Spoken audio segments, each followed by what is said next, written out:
and get started. I'm sure we'll have a few others that will trickle in. So welcome to the Parenting 911 Citywide Event. We do these events every month. Usually it's the first Saturday of every month. This year I know that July, and I want to continue to remind everybody that July 4th is the first Saturday, so we won't be here that Saturday, okay? We'll be here the second Saturday in July. But other than that, we are here the first Saturday of every month, 3 o'clock, usually in this room, all right? So we want to welcome you here. This month, each month, let me say that, each month we change the topic. This month, we're talking about how to build confidence, how to teach children to be responsible for their choices, the things that they choose to do, all right? Next month, I'll go ahead and let the cat out of the bag. We're going to talk about blended families. So if you know blended families, especially those trying to figure out how to work it all together, tell them to come and join us on June 6th at 3 o'clock. All right. I do want to make a few acknowledgments. I want to thank the mayor and city council for the opportunity to be able to do this every month. I want to thank Opelika Public Library for, supporting our efforts so that we can have a nice facility. I want to thank Opelika City Schools. They help us by getting emails out, the flyers to parents. I definitely want to thank our Parenting 911 board members. We are blessed to have our president here with us, Ms. Catherine Jones. And so I would like to also thank our speakers for this month. I'm going to hold that. That's a secret, right? I'll hold that until it's time for them to come up in front of us. But I'm grateful to be here and to have such support. I am Frizelma Lynn, the Parenting 911 CEO. Yes, I'm an author and coach and teacher and all of that. I am a cancer survivor and thriver. Cancer was in my sinuses and half of my face was cut out through the roof of my mouth and restored. And so I'm grateful to be here. Grateful to be able to talk and somebody can actually understand what I'm saying. I'm grateful. Parenting 911 is that calling on this second part of my life. This is the whole new career. So we make sure that we work with parents. We meet them wherever they are. We meet them there. We are not here to judge, but we are here to nudge you forward. We don't want to meet you and leave you in that same spot. We want to meet you, we want to work with you, and we want to help you move forward. These are some of the places that we've been, some of the people that we've seen. Parenting 911, honestly, wherever parents are, that's where we need to be. Whether it's school or organization, agency, corporate, church, community, really does not matter. If parents are there, then we want to be there as well. These are some of the places we've been featured on. We look forward to being a part of the Opelika Living magazine. That has really been an honor for us. The Channel 3 News, we've been on that. So God is doing some things, moving us, and we're grateful. Here are some of the books that I've written. This first one, Left with Half of a Face, is the story of the cancer experience. It takes you from beginning to end. That was in 2017, all right? This is a series of books for parents to read to their young children, and it has tips in it for parenting strategies, all right? These are some of the partners: Emotions You Know, A Father's Voice Matters, Envision Opelika, United Way, several different groups that are supporting us. And we also have a table set up for Emotions You Know. The game has just come out, brand new. We are launching it now as we speak. And so you all will be some of the first ones if you get to a game. It is all about emotions. It's for parents and children to play and share how they feel. Normally, we don't want to share that, right? A little tension. But when you say game, people start relaxing. Like, oh, it's a game? And they are willing, or at least more willing, to share life stories. Counselors, therapists, trust me, it will help you find out more about what's going on, what the children are feeling, all right? So emotions, you know. This tells you a little bit more about Parenting 911. These flyers are on that front table above the line. That's all of the nonprofit part. We do have a free community. It's a private community for you to join. Ask questions 24/7. So if you wake up at 2 o'clock in the morning and that question is just gnawing at you, you can actually go ahead and type it in. And as soon as I wake up, we'll get an answer for you, okay? Now, wow, I hope I brought I'm telling you about the game, and then I may not have even brought the cards in here. Let's see. Because, yes. So we are going to play a little bit of emotions you know. Because I want you all to be relaxed and enjoy yourselves as we get further into the conversation. So I'm going to pass out some cards, and then I guess I really don't have to, huh? We can just use what's on the board, huh? Let's just do that. All right, I want you to look up there. Pick one of these emojis. Up to you. And I want you to tell me a story that goes with something that happened this week. All right? It can be with your child. It can be with a grandchild. It can be with niece, nephew, next door neighbor's child. But pick an emoji and be ready to just share a little bit that story. We only need a minute of the story, maybe 2 minutes of the story, but you're going to share the story. Now, when you actually play the game, one of the things I love is you get to make up your own rules. So you get to say, when you get ready to share your story, you have to turn around and turn your back to us and tell the story. Or you can say, I did this in a conference. I said, when you all get ready to tell the story, we're not using our indoor voice. You have to yell the story. And it was a big room. Oh, it was hilarious, them trying to yell their story to everybody. So you get to pick whatever little twist to the rules you want to do. All right?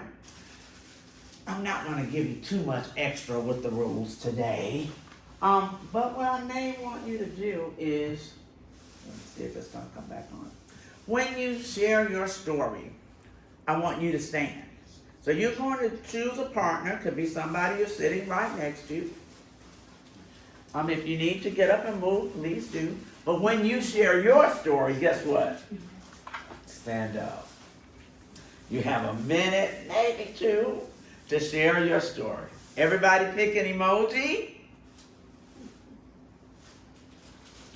I see some. I see one back there just smiling away. Just smiling away. All right, ready? Let's share. Anybody, and you share with each other. Just talk and enjoy.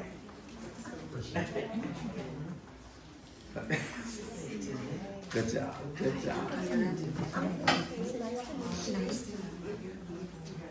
Is it just today? I'm feeling just today. It can be for today or this week. So, It could be today or my this daughter week. loves to buy. Oh, you want another one that's not? She loves to buy fancy drinks. You have to tell them what it is though, and how it makes you feel. And sometimes she doesn't know how they're going to go or not, and so she loves to purchase them. Doesn't always love to drink them, but she purchased one from Seven Brews, and it was like a coffee drink or whatever, and it cracks me up because she'll spend $7 or $8, and then the first sip is always anticipation of what it's What happens to the room? this is for paid $8 for it, but, anyway, so. No, I heard another job, so I told her that I would go back and get, another one since she was already working or whatever. If she wanted to buy it with her money, I wouldn't buy it with my money, so. Okay, so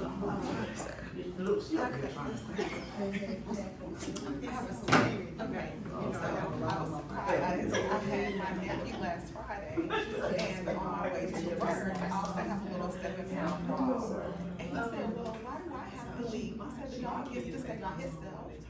So I was surprised at 5 years old, how did we come to this conclusion that he could stay by himself because the dog stays by himself? And I said, no, I said, you can't stay by yourself. He said, well, why not?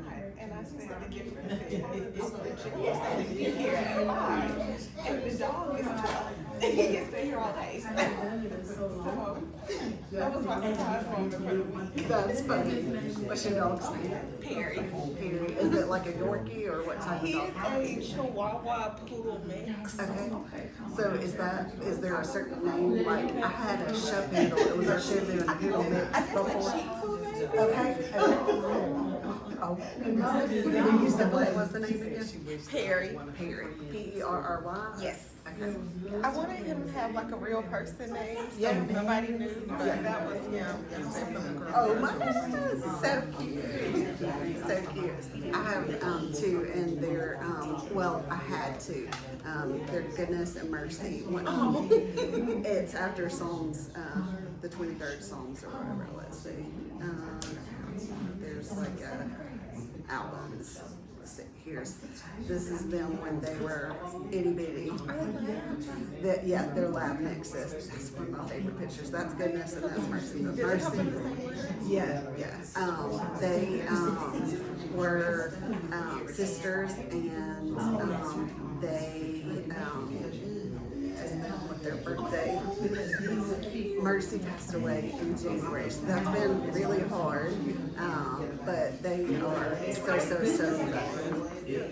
you can tell just a little bit sad, you know. She used to be the one that, like, Mercy was a little bit reserved and whatnot, and would stay by herself. She had a skin allergy and chronic kidney disease, so I think she must have been like the runt of the litter or whatnot. So, but anyway, they were so funny, so just crazy. That's the one, those puppies, so cute, absolutely. So 11, Goodness is 11. That's about where we are now. What did you just do? No, we're 11, he'll be 12 this year in October. So yeah, I love dogs. I have learned that lesson. I didn't know what a shedding page was. I'm a school librarian, and some students had dogs that they were giving away, and now I know what a shedding dog is. That I will never do. All right, your 2 minutes are almost up. Make sure each person has shared a little something. Hello. How are you? Good. Wow. Uh-oh. I saw that back there. I No, I don't was know just what the sharing. story was. No, I was just, oh, I can definitely share. Oh, I bet so. I bet. Oh my God. Yeah. Oh my Lord. All right. Does anyone want to share? Okay, yes, ma'am. Do I need to stand? You don't have to now.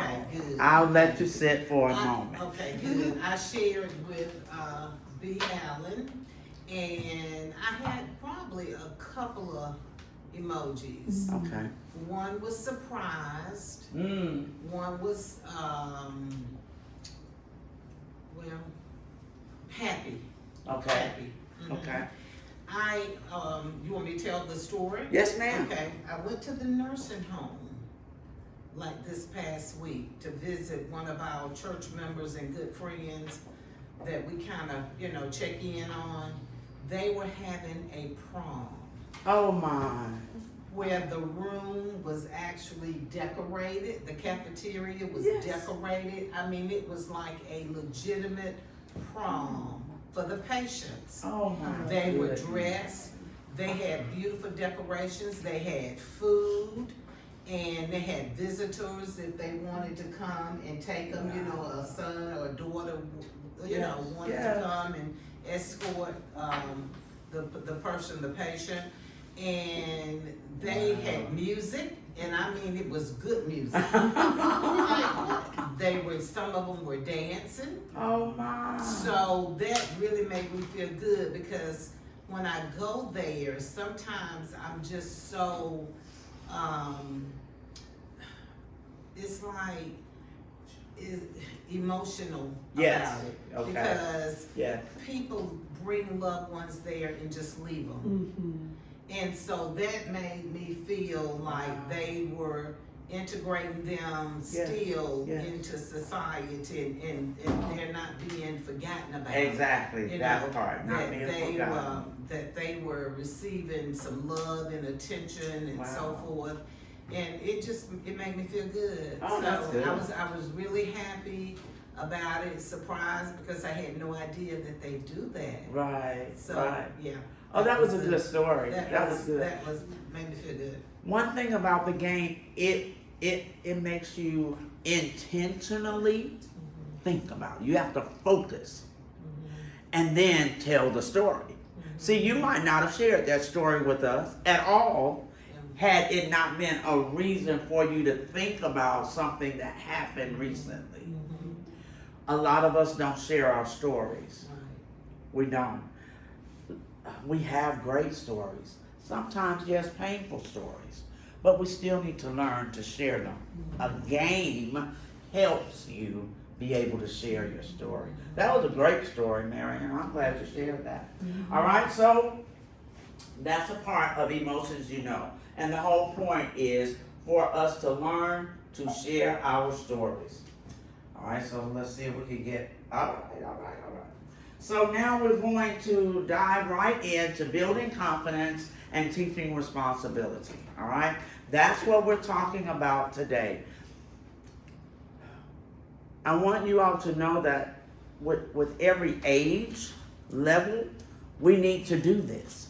We don't need to wait until they're 10 or wait until they're 16 or wait until they're 20. This is something you start doing from the beginning. Okay? It helps.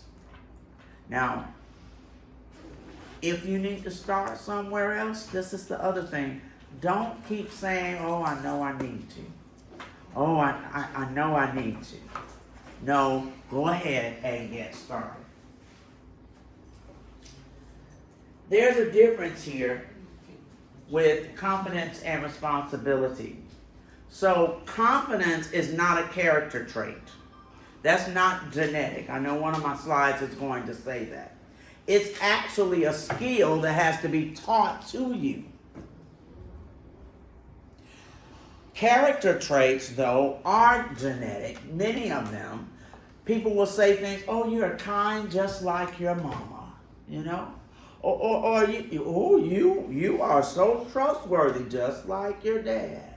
Those are things that are more genetic, the character traits. But the confidence, somebody has to actually teach it. It's a skill. I'm going to talk about that first. So I knew I had a slide that had that in there. It's developed through parenting. It's developed as the time goes on. And you have to build it up. All right? You have to actually build the confidence in your children. You're welcome to sit in there if you like. Anywhere you like. Now, confidence is not built at school. I know we put so much on school. Confidence is really not built there. It's built at home. It's built with us. Parents, grandparents, aunts, uncles, whomever those people are that are with the children. It's built with us. In the podcast I did earlier, I said, my parents divorced when I was 2. So I don't have a memory of us being a family unit with dad, mom, my sister, and myself. I don't have that memory. And for years, I did not even have a picture of all four of us together. And then finally a picture popped up. And it's all four of us like sitting on the porch. I'm about 6 months old and I'm crying. I would be, right? Okay. I couldn't be smiling like everybody else. I mean, I'm doing that ugly cry at 6 months old. But it was so wonderful for me to see a picture for us to be a unit. Now, even though my mom then became a single mom, she and my sister did something amazing. They built confidence in me.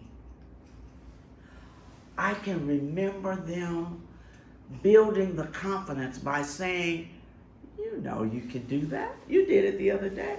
And we're always proud to see when you do the good things, the right things, you know, the things that we've taught you. Oh, you did a great job with that the other day. We saw how you took your time and you did this or did that. Always to the point that by the time I was 10 and marrying, I would say, y'all stop telling people I can do all that stuff. I'm the one that's going to have to live up to all of that, right? But, I mean, it helped build my confidence. Now, to the point, one of my dear best friends, she and I met when we were 19. So through all the years, this is one thing that she would say about me. She would say, if Roselma ever puts her mind to something, she will figure out how to do it. She might hit a wall and have to back up and, you know, get herself back together and go back to the drawing board and make some changes. But she's going to do that thing. She says not many people will do that. They'll hit a wall and they quit. You know, things get tough and they stop. She says, oh, not her. She will keep going until she gets it done. Now, I'll end the story like this. My parents are deceased. My only sibling is deceased. I'm the only one out of my immediate family that's here. And I'm grateful for the confidence. Because I could have easily said, well, I mean, nobody here to cheer me on anyway, am I? Well, I tried to do anything. But I still keep pushing because the confidence is there. So we have to make sure that we build the confidence in our children because it is lasting. It's lasting. All right? Any comments, questions as we go? Oh, all right. So what builds confidence? Anybody want to tell me? What builds confidence?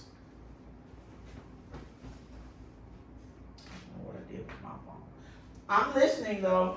I'm looking for my phone, but I'm listening, I promise. Well, things that we just talked about as far as when the child does something good, not praise, but give them good, oh, you did a good job, I like how you did this, I like how you did that, and kind of expound on it with them. Yes, it's the part of expounding on it. Because most times we'll just say, oh, okay, that's good, and we move on. Well, what part was good? I mean, what was good about it? So we do need to expound on exactly what we're talking about, because what looks good to you won't look good to them. So have they ever done something and you say, oh, you did a great job? And it's like, no, I didn't. I messed up right here, and this is the wrong color, and I didn't. Well, see, you may think it really is good, so you have to expound on that, because now you got to show them what you see. Different perspective. Say it again. Get them a different perspective. Give them a different perspective. Okay? So when they see things your way, and they'll go, oh, I guess it does look okay right there. We're building that. All right? We're building that. All right? Any other comments about what builds the confidence? Well, Yes, ma'am. Oh, you want to go ahead? I love it. I just want to kind of jump on what you were saying, but kind of expound on that. The different perspective, a lot of times you're hardest on yourself. And so, with, the child being hardest on their self, then maybe they don't really see anything good, or, they can't really see past that. So. Absolutely. I mean, we were all there. Well, those of us who are adults, we were all children at once. We remember when we were hard on ourselves sometimes, especially females. Especially females. We're a little tougher on ourselves than the guys are. Because the guys, you know, I don't know if they're taught to boost themselves up a little bit, but sometimes they'll look in the mirror like, oh, no, you know, and then the girls look in the mirror like, oh God, is that a pimple? Oh my God, look at my eyebrow. Look. I mean, we're wired that way. So we have to make sure we show them a different perspective that's positive. There's enough negativity going around, but positive. Yes, ma'am. One thing I think that helps build self-confidence in children is setting a standard for them to reach. I love it. Mm-hmm. Yes, ma'am. Yeah, goal setting. Yes. Because if they reach it, and I praise that, you know, then they're able to see that I can do it. I can accomplish something. Yes. Yes, ma'am. Goal setting. Let me tell you, a few years back, there was a post on TikTok. A young young lady, I want to say maybe 16, and she was ready to drop out of school. She could not, at that point, understand what was the big deal. Why even keep going to school? Why? What's the big deal about graduating? I mean, so she was just kind of fed up. She was having a difficult experience in school with her teachers, and so she was at a point of giving up. Confidence building helps you learn how to accomplish something and then feel good about it. Graduation is about accomplishing something. It's huge because you've been in school since you were 4, Right. knee high to a duck, you know. It's huge. And if you stay and if you push through and if you come to that end, you have accomplished something huge. When we celebrate it, guess what it allows us to do? Prepare for the next thing. That's right. As soon as you pass a test, as soon as you pass whatever's difficult, you're ready. Oh, now you're ready to keep going. That's what confidence building is all about. Okay. Anybody else want to add anything? I hear you talking about building confidence in children. You know, adults need that confidence as You well. know you're right. Because people will really tear you down If for you one know. reason or another. So an adult can lose confidence as Absolutely. quickly as a child. You are absolutely correct. So for us to build their confidence, we also have to learn how to build ours. Think about the children who were raised in a home where their confidence was cut down, was stepped on, where nobody built them up. Now they're parents. Now what happens? Because see, they won't know how to build the confidence of their children. And so you're absolutely right. Sometimes because we've gone through a situation in life, whatever that situation might be, that situation can bring us down. And it's great to have somebody there to say, okay, you can do this though. I know that was tough. Whether it was losing a loved one, whether it was a divorce, whether it was you not being able to pass the test for nursing school, whatever the case, I know it was tough. Come on, get back up, let's try it again. We have confidence in you. All right? Sometimes children have to do that for the parents. You're right. All right. So when we're talking about the confidence building, 3 of the things that I made sure that I took note of is we have to teach our children their identity. Their identity. Children need to know who they are. I was watching a movie the other night, and I'm not a TV person, so just knowing that I was watching a movie is shocking.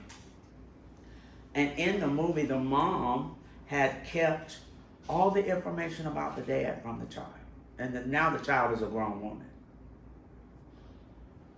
And she's struggling with identity. Who is the other side of my family? I mean, you know. And I understand the mama thought she was protecting her. But doesn't the child deserve to know? You know? So we have to make sure they understand their identity. That goes back to something we try to always teach in the vision for your family. We try to always make sure that you understand your family has value. What is it? And that's what you have to think about. What does your family bring to the community? What does your family bring to the world? There's a value in your family. What is it? And most parents are like, I never thought about that. But that's a part of your identity, part of their identity. Right? Make sure they know who they are. I thought about our twin granddaughters. Oh my gosh.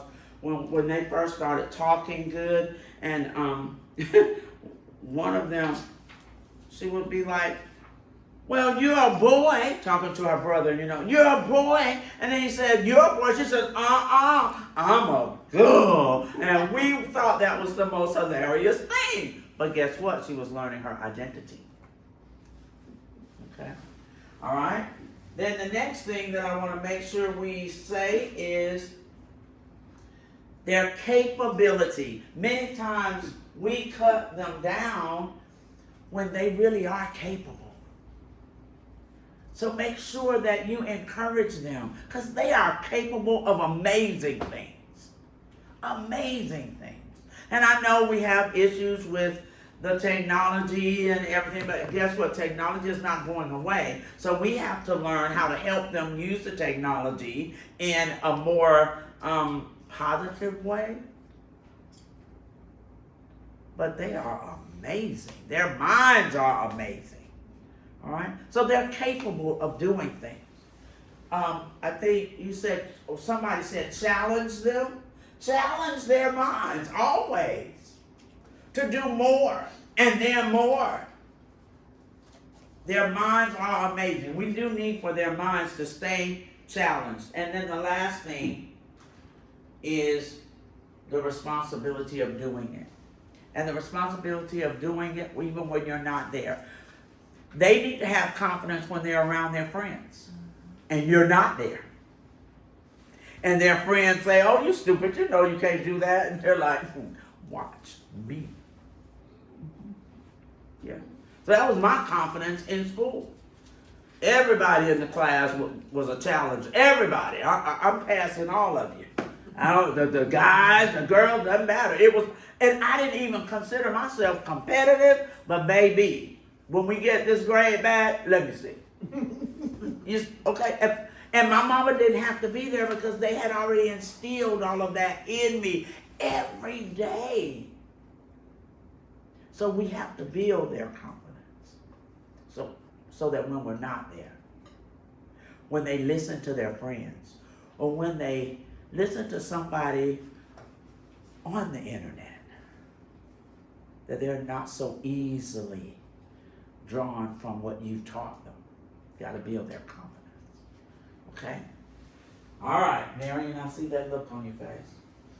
And your mind is turning back there. That mind is going back there. All right, so let's talk about what destroys confidence. So just like confidence is built, it's also destroyed. What about destroying confidence? What comes with that? Anybody? Low self-esteem. Mm-hmm. Just saying negative things. Low about self-esteem. What else? Negative talk. Negative talk, low self-esteem, absolutely. And self-esteem is all about your own value. Your own value. We ought to be building them up about their own value. Negative talk, whether it's criticism or just, degrading, belittling, any of it. Why would we want to do that to our children? personal insecurities. Oh, that's good. The insecurity, definitely. Yes, absolutely. Sometimes we're at that point where we feel like we need to belittle them, so it makes us look like we're better.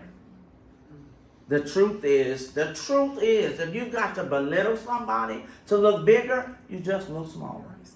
Yeah. You don't even see it, but now you're tiny. Yeah.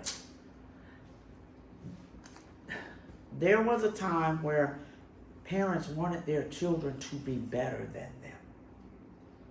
They wanted their children to do better, to go up to these amazing places that maybe the parents had never had the opportunity to go.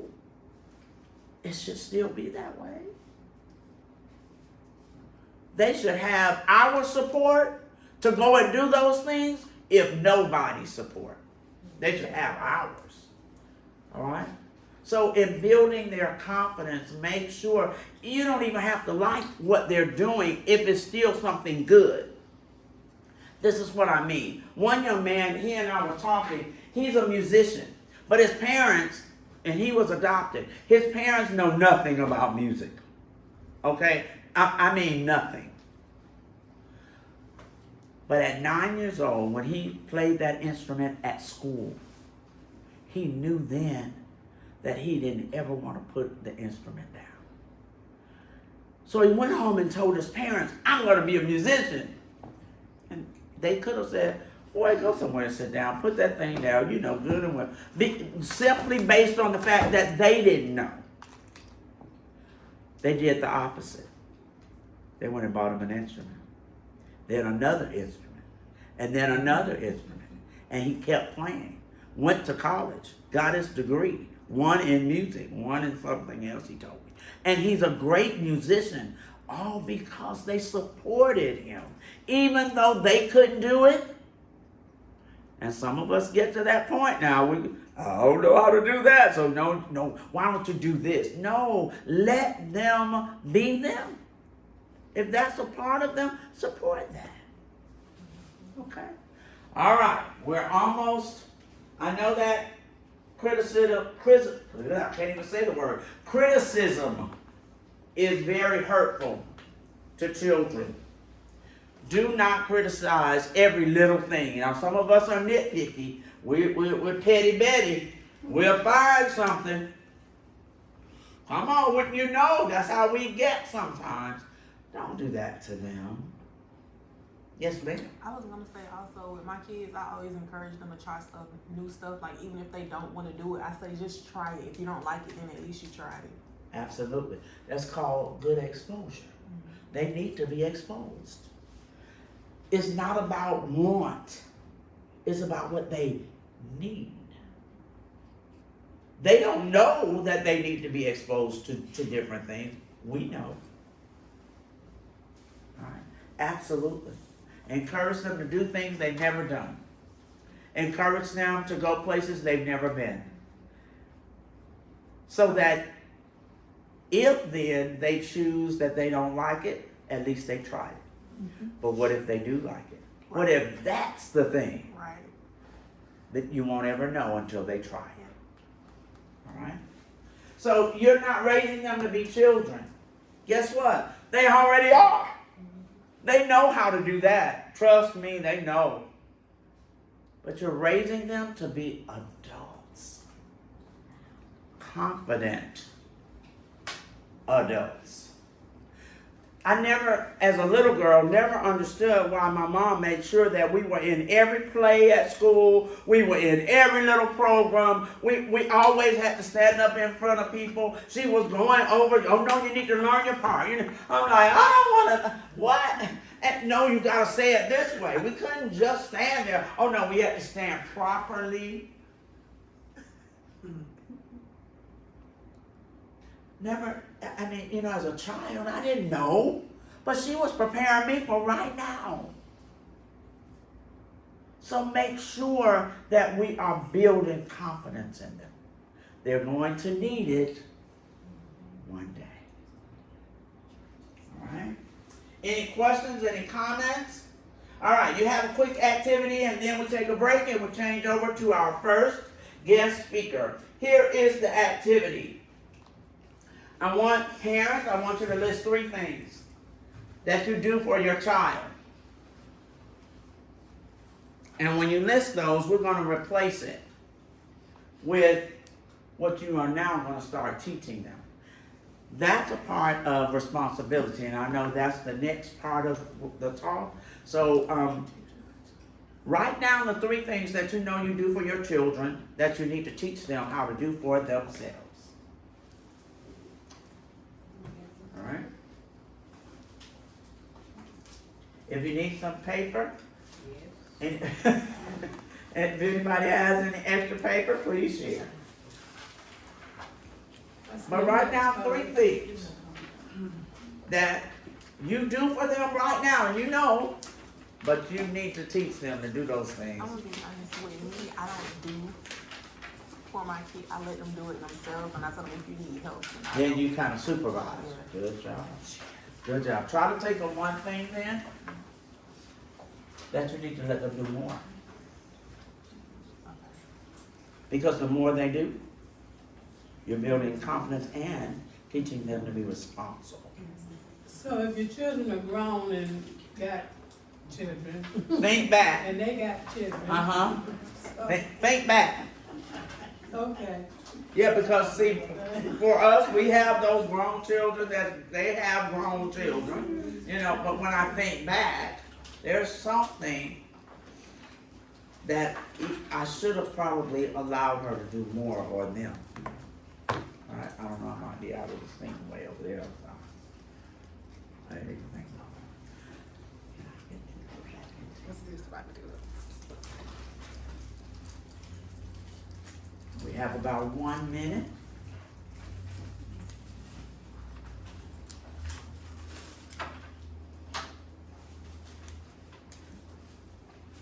And it can be for your grandchildren. I have a grandmother who does absolutely everything for them. Everything besides chew up the food and swallow it. And I'm asking her why. Why? And she's afraid that they won't love and respect her. I said, if you keep doing everything for them, they won't. You've got to empower them to be able to do for themselves.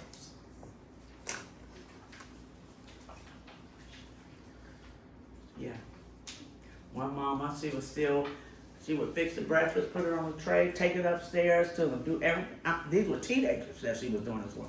So when she told me that, I said, okay, are they ill or, is there a challenge? Because I'm trying to figure out the why. And she's like, no, they're fine. I said, then why are you doing what you're doing? And she says, I don't know. I've just been doing it all the time. I said, well, let them learn to come down, see, and get their own break for themselves. I hear you laughing. Yes, ma'am. Marion and I don't do anything for our children. We teach them how to do stuff for themselves. So it's hard for us to write down stuff that we just do. We just don't do stuff. Is there anything you remember that you wish you had done differently? Let them do for themselves. Uh-oh. Well, educators tend to have problems not only with their children, but with their spouses as well. I guess it's because of what they've been taught to do. Okay. You tell them to do something and then you tell them how to do it without allowing them an opportunity to do it themselves. Ooh, that's good, sir. That's And I good. guess that's part of their DNA. Advising without explanation. Right. That's good. That's really good. Actually, that's what discipline is, but it's missing a step. And that step is let them practice under your supervision. We will tell them what to do and we might let them do something, but we're not there to supervise, so that if they're not doing it the way we want it to, we can step in and show them and let them practice it. So that's really what discipline is, even though we think discipline is punishment, it's not punishment. It's that process. All right? All right, it's time for a break. We're going to take maybe 2 minutes. Please grab you something to eat. Our next guest, our first guest for today is the lovely, amazing Mrs. Marion Sankey. And we're going to have her to come to the front. Look at that. And while you all are getting something, we'll get her set up with the technology.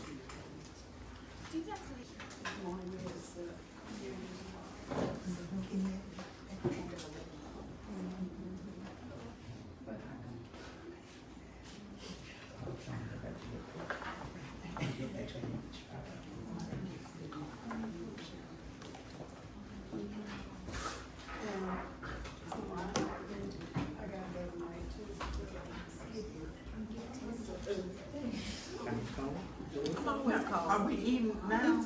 Or did you say after? You can eat now while we continue. Oh, I'm always cold. This is like a chronic thing. I'll be at work screaming about I'm cold.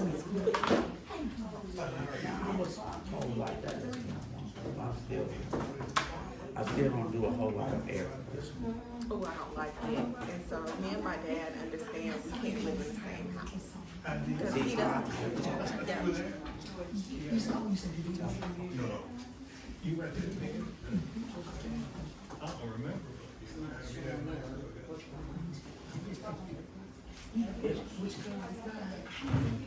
There it is.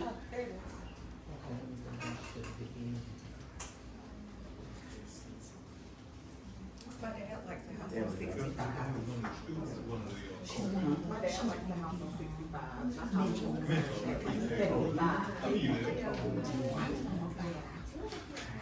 We can't live together.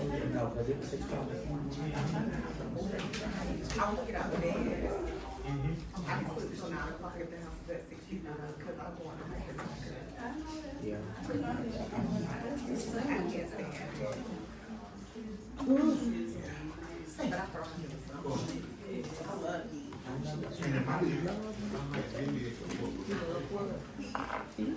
Every month, I mean, it's nice outside. city council. We'll smoke it. Even though it's okay, there's still a chill.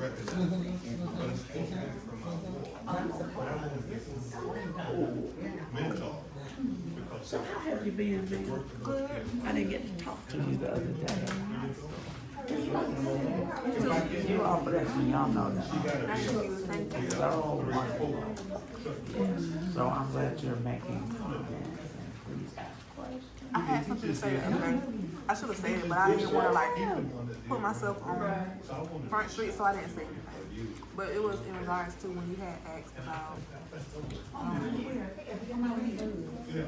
the apology we never received. And my response to that was basically me not receiving apologies. I feel like it allowed me to be a better parent and have a better relationship with my kids.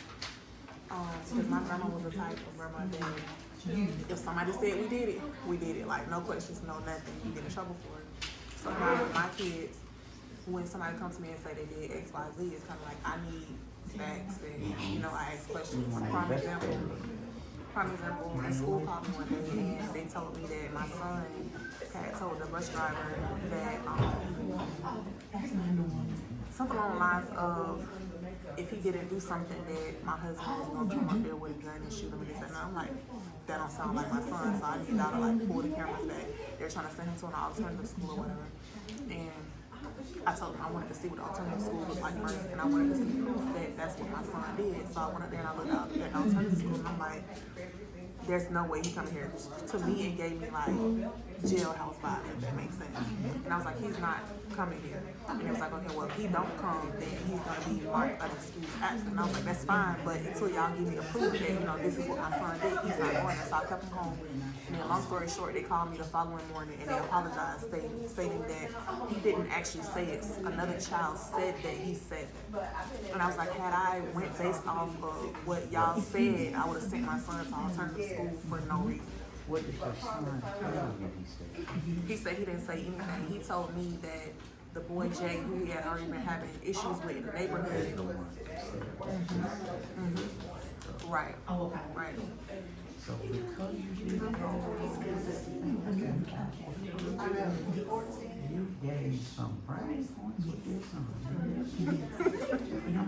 You know I got his bag. Yeah. Yeah, that's good. All right, everybody, we're gonna go ahead and get started. Look. Hello. We're gonna go ahead and get started. We're gonna ask you all give Mrs. Sankey your undivided attention. She is the founder and CEO of the Dream Day Foundation. She's also a retired teacher and administrator. And Marion and I have had an opportunity to work together and know each other very well, that educator kind of thing, you know. And I had a chance to work with her children, at least Mariah. Yeah. Yeah. All right. So Marion Sankey. Good afternoon. Good afternoon, Miss May. Good afternoon, parents. Yes. And everyone. All right. First of all, I would like to thank for Zambalyn. We did work together many moons ago. We did. And we both taught the gifted program at our school, prospective Yes, school. enrichment. Yes, enrichment, yes. And it brings me to one of the things that Ranzuli, who was the founder or the father of the gifted education, Yeah. he said that there are 3 types of children. You have those children that are creative. You know, they can just do everything. Just really, just creative in everything.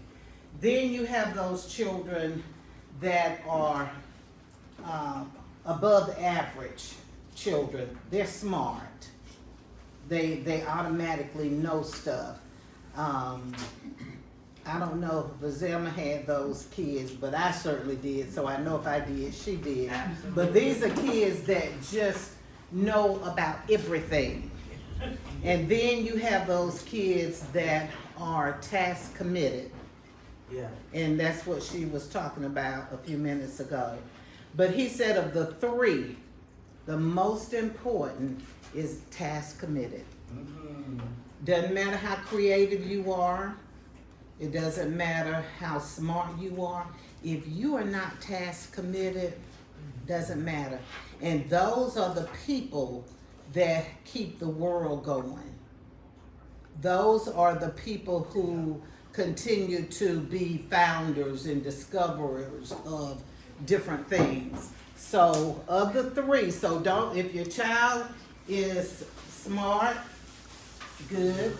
If your child is creative, good.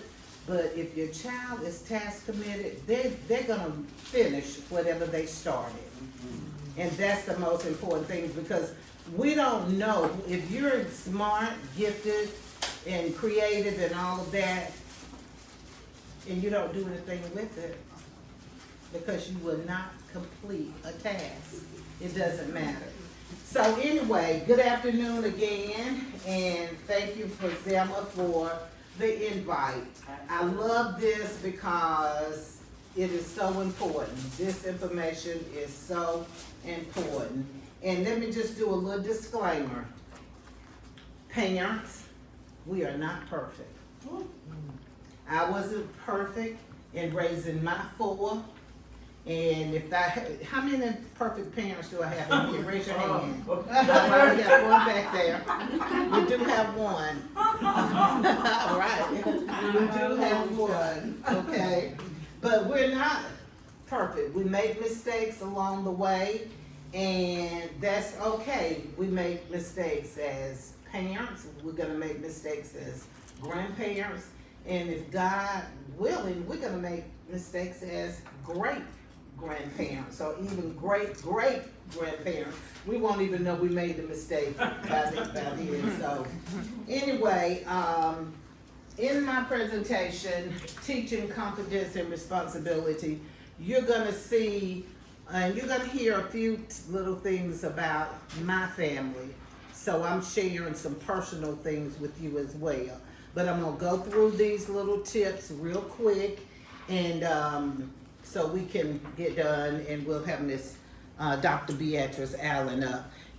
Dr. B, will you give out, you have a little exercise at the very beginning. If you have a pen, it's very short. You got it? You're gonna circle, read the question, or and then just respond to it. I just want you to read it, and we'll talk about it later. So, you choose A or B, and it's 5 of them. Read them carefully before you choose. Do you have enough? I have more. You need some more? No. Okay.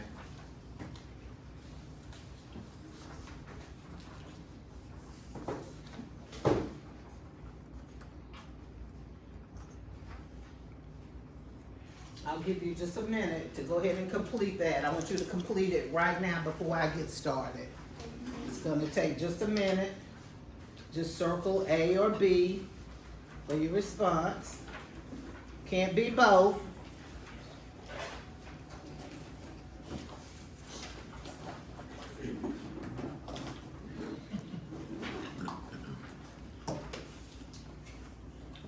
We're good?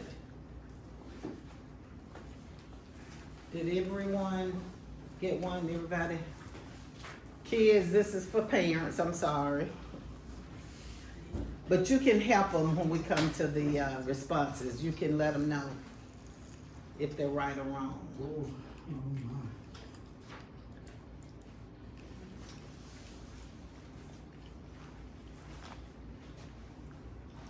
my. Okay, as you are completing that, we're gonna go on to the next slide on tips on how to teach confidence and responsibility, okay? And I have notes over here.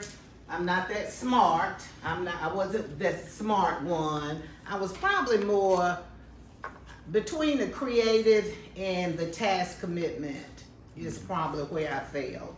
So anyway, I need notes. So one of the first things I want to talk to you about is modeling confidence yourself, okay? That's a picture of my family.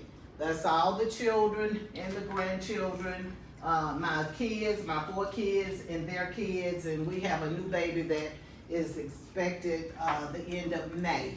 So one of the most important things that we have to remember when modeling confidence is that our children are the first teachers we see. As children, they see you first, and Fazama referred to this, they learn confidence and responsibility from you. You have to model it. It's not enough for you to just tell kids what they should do. You have to model the confidence and the responsibility. They're like sponges. They absorb everything that they see. They absorb how you talk to yourselves, how you talk about yourselves. And they need to see that you make mistakes. It's okay. Let them see you make mistakes. And then once you make this mistake, let them hear you say, oh my goodness, my grandkids tell me, Mimi, you burned the toast again. I mean, y'all, I don't know what it is about burning toast, because I do my toast in the oven the old fashioned way. And I'll put it in the oven and somehow I forget, and here it is, burned. And I say, I am so sorry. I did. I don't know. I'm gonna have to just stand here and watch the toast. But it's okay for I don't want to say, well, no, I didn't. It's just a little brown. You can eat it anyway. Yeah, okay. That may be how I really feel because I'll scrape it off. They're not gonna do that. They are not going to scrape the burnt toast. I have to do new toast for them. Okay? So, burning the toast, it was just a mistake. They need to learn messing up isn't a character flaw.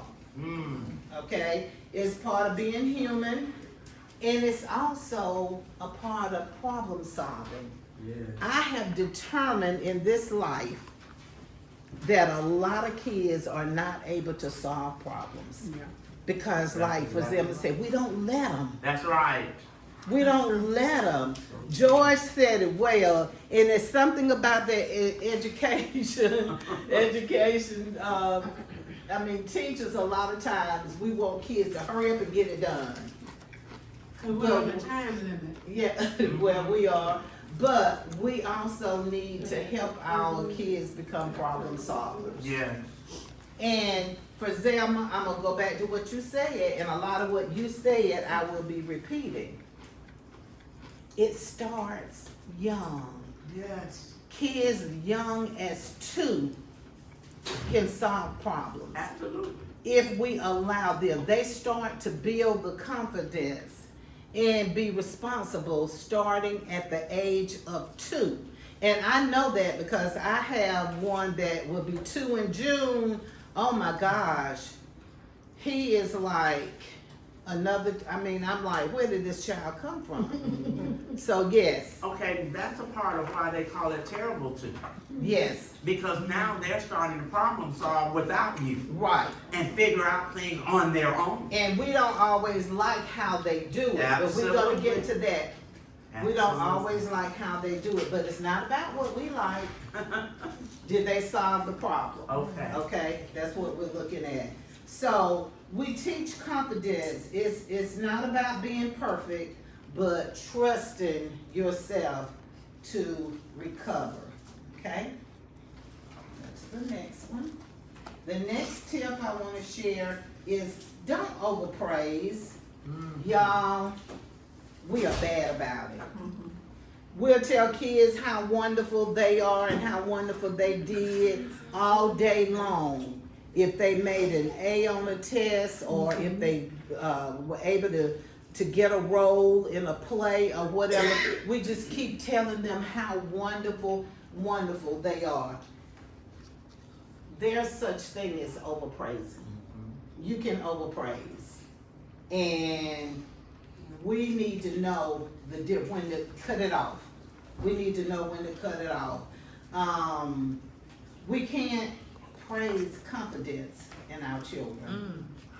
You can't praise confidence in them. Our praising can do more harm than it can do good.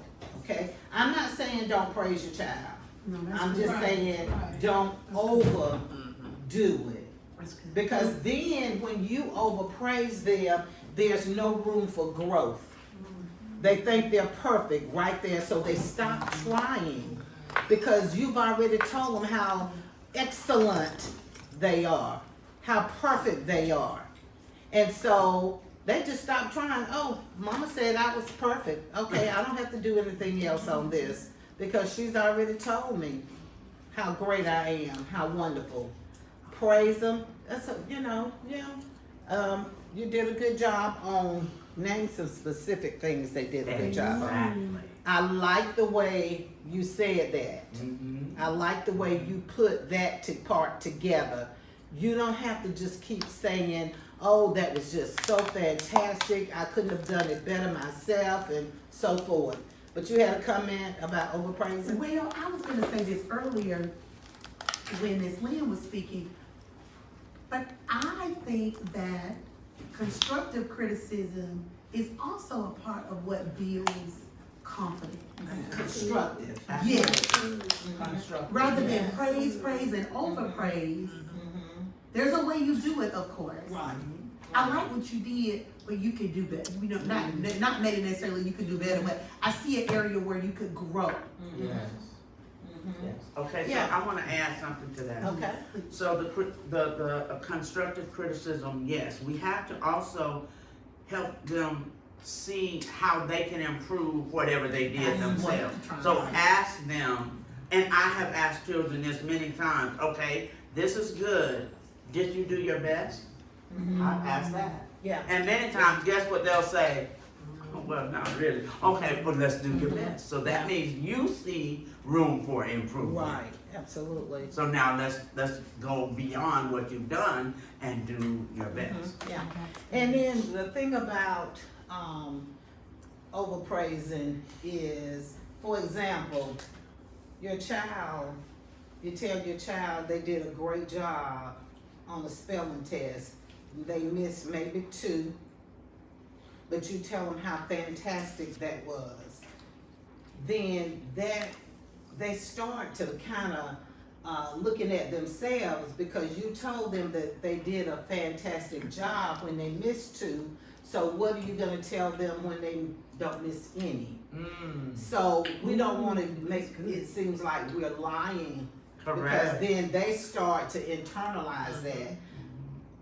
I Correct. can miss 2, and Mama said it was still a fantastic job.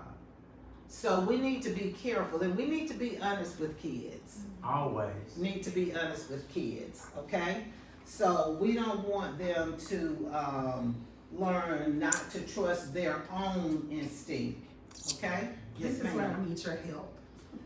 As a seasoned parent and grandparent. When my children bring their progress or report cards home, and there's a B on there, and I say, oh, I see you got a B. And they're like, but Mom, I say, well, from what I've been seeing and from what I know you can do, I believe you can do better. But they give me a hard time for that. But ask them, Mm-hmm. okay, you have a B, is this your best? Just put it back in their laps. Is this your very best? And see if they'll be honest. Okay, all right, Dr. Allen. I have seen, children just afraid to go home because they gotta be. Wow, You know, that's too much pressure. my mom Yeah. is gonna, can you fix this up? That's just, it's Unnecessary. because, you know, the bell-shaped curve. Yes, C is average, okay. and most of us are average people. So if you got a B or an A, It's you're above. above average, Yeah. and we don't look at it like that. Yeah, it doesn't help. We have to be careful because doing that really destroys It's self-esteem self-esteem. and that interrupts that self-confidence, the confidence that we're trying to build. The next tip is let kids take healthy risks. Let them take healthy risks. To build confidence, in this world today especially, kids have to take chance, they have to make choices, take responsibility for them, because you can't always rescue them. Because they're trying to carry that Kool-Aid to the table, and you go before they get to the table. Give them a chance to drop it, so they can see the consequence of doing it that way. But we want to rescue our kids before they finish anything, because we don't want them to fail.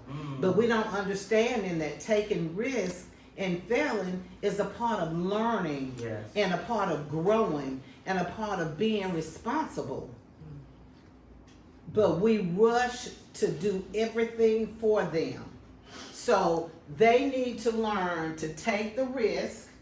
Whatever happens, then they are responsible and they can see that, okay? That's a good time also to teach what? Problem solving. Because now I know I can't take the plate and the cup of Kool-Aid to the table at the same time.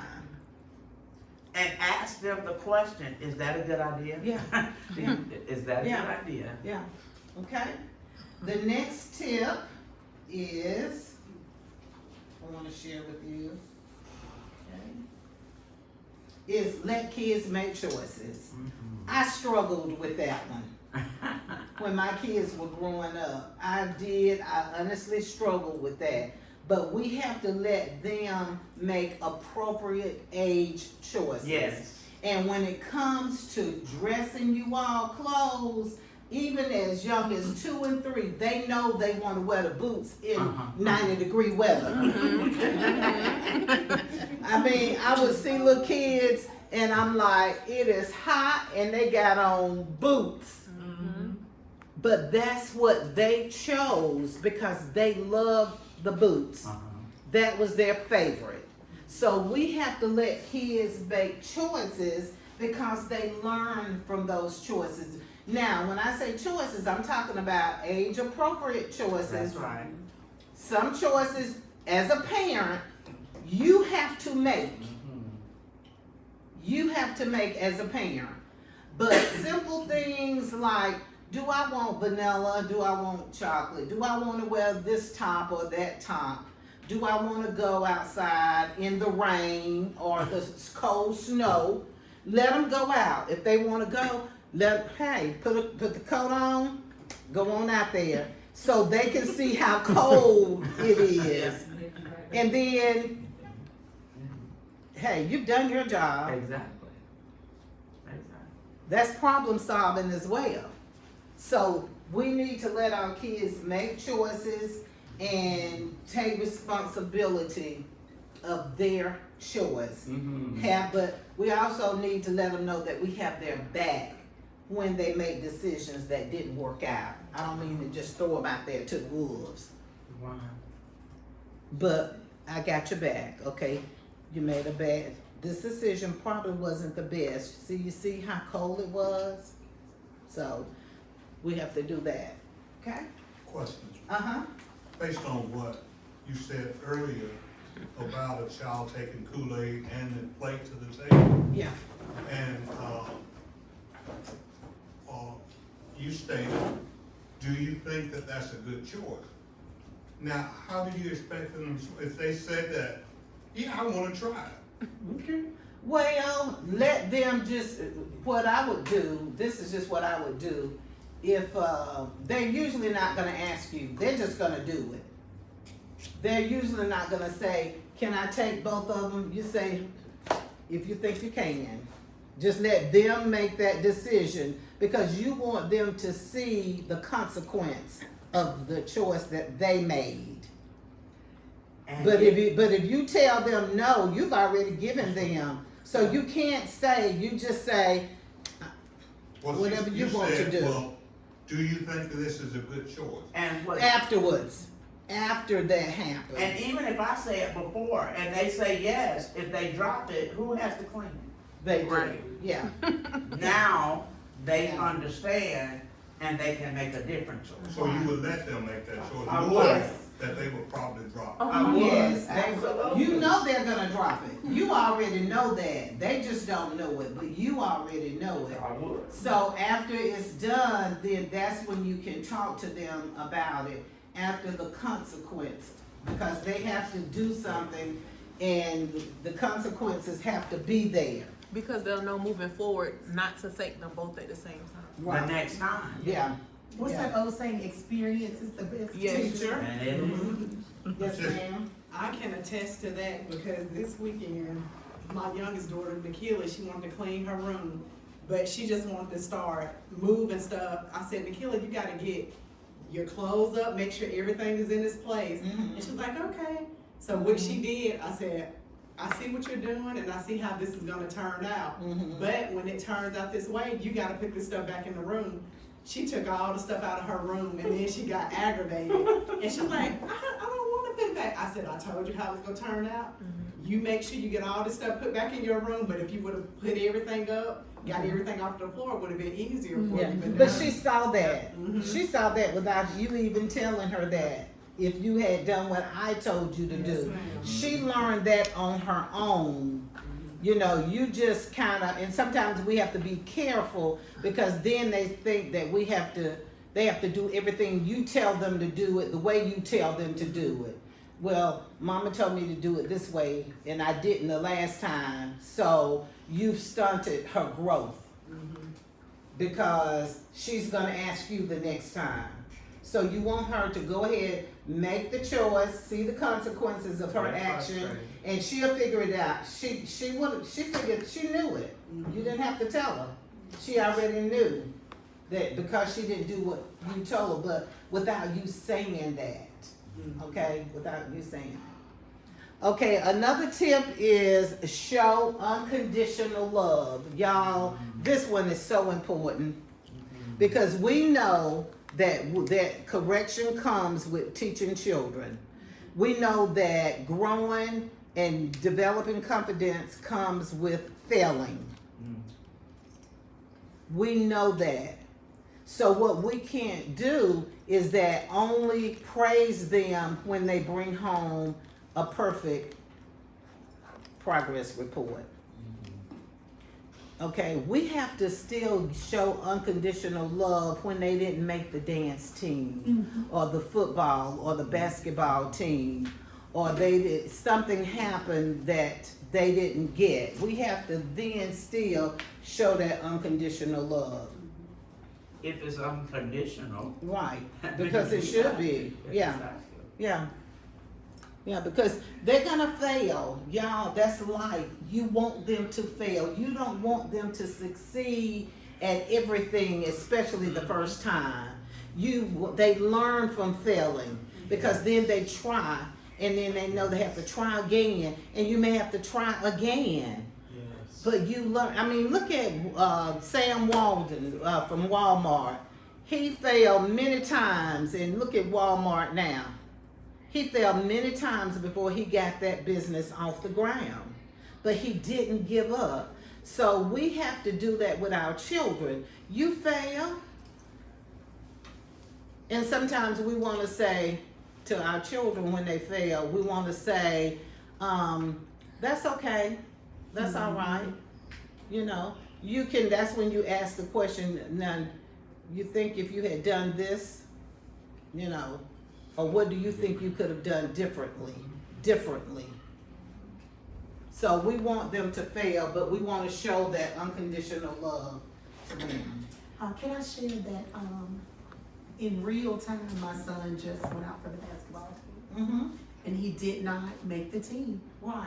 And it was at that moment as parents, my husband and I had to figure out how we were going to show him unconditional love, support him Right. in that. And we didn't want to say, oh, that's okay, you can try out next year. We wanted him to learn from the experience. So my husband asked him, what do you think you did well?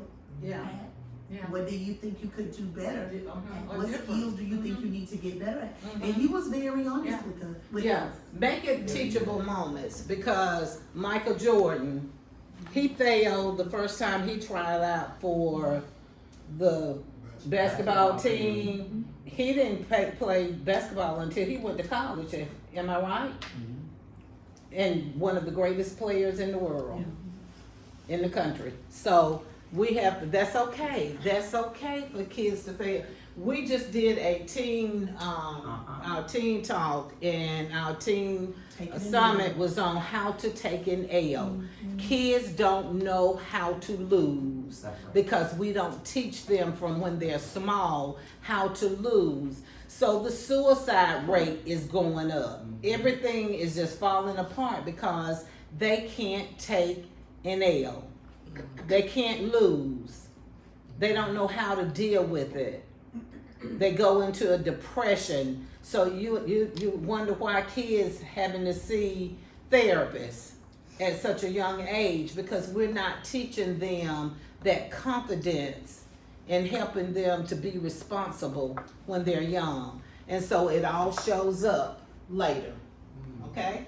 The next tip, and I don't have many more, is encourage effort.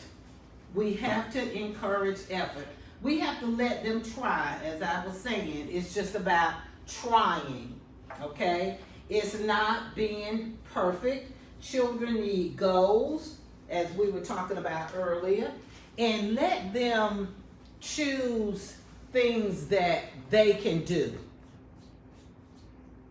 Let them choose things that they can do. We want our kids to do things. I mean, if you don't like playing the piano, you have no musical anything like me, why am I gonna go take piano lessons? But I'm good at drawing. I love to draw. I'm drawing all the time. My artwork is good. I've won a couple of little art prizes at school. So encourage them to do what they can do and not what we want them to do. Okay? Because we are bad about that, parents. We want them to do what we want them to do. They have to do what they want to do, what they feel comfortable, and let them do things that they can reach the goal. Can I share this? It just came to me, thinking about you being a gifted teacher and Miss Lynn being a gifted teacher. When my daughter was in the 3rd grade, I think they started 2nd grade, but when she was in 3rd grade, that's when they figure out if they were accepted into the gifted program. Right. And she was not. And I encouraged her through that, but when my son came along 2 years later, he was accepted. And she said, I don't know why I wasn't accepted. They gave me a line and they told me to draw something, and I drew a cute cat. She said, I don't know why they didn't accept me. And then she said to my son, what did you draw? And he described this fire-breathing dragon or something. She said, I just still don't understand. Yeah. So my point for saying that is having multiple children, Yes. being able to see what they're both good at, Yeah. which is different Yeah, things. we're gonna get to that. And encourage Hold that. that Okay. thought. We're gonna get to that. Okay, our next tip is teach resilience. Try again. Yeah, if you fail the first time, try again. Keep trying. We need to teach them the word yet. I did not earn that spot on the basketball team yet. That's good. But I'm gonna learn it. So that's what we need to do. We need to teach kids the power of yet. We need to, there's a saying, and you've heard it in the last few years, failure is not an option. Failure is not an option. So when children struggle and when they fail, we the one losing sleep. Don't lose sleep over it. You're lying in bed losing sleep. I don't know why she didn't choose my child. My child is good. He's smart. He's this and he's that. And so we're losing the sleep over things that we don't have to lose sleep over. Okay? Instead of saying I can't do it, again say I can't do it yet. So create those opportunities where you encourage children to, when they fail, to try again. Encourage it, but don't make them.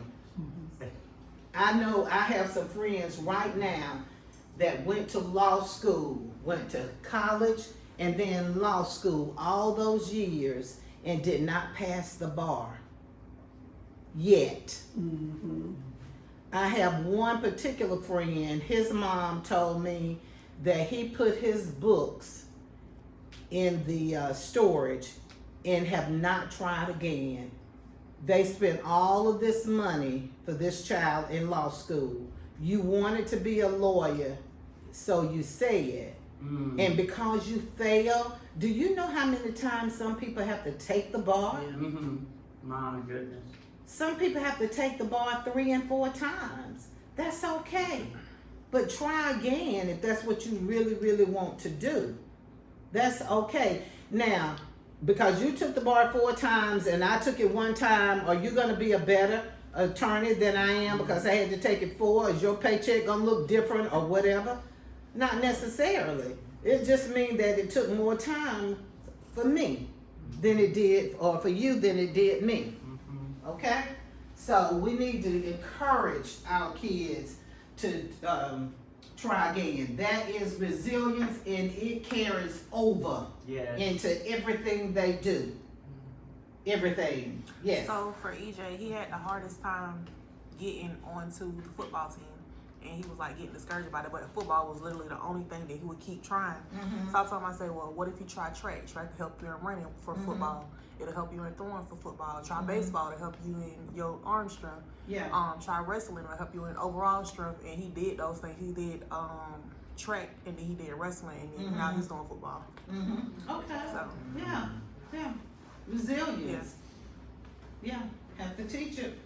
Our next tip is give responsibilities. How am I gonna learn if you give me no responsibilities? True. Like I said, we wanna do everything for our kids instead of doing everything for them. As for Zelma showed, let them do some things for themselves. Start giving them some simple tasks that you know that they can complete. Every one of my children were taught, all 4 of them, I'm not washing clothes after 3rd grade. That was our rule. You're gonna have to wash your own clothes.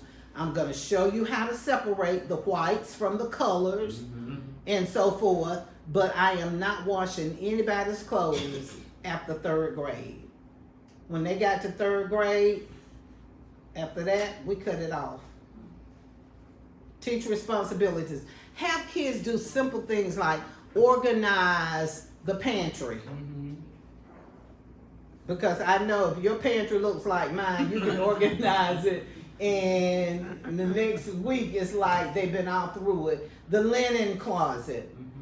Give them just small tasks that they can do.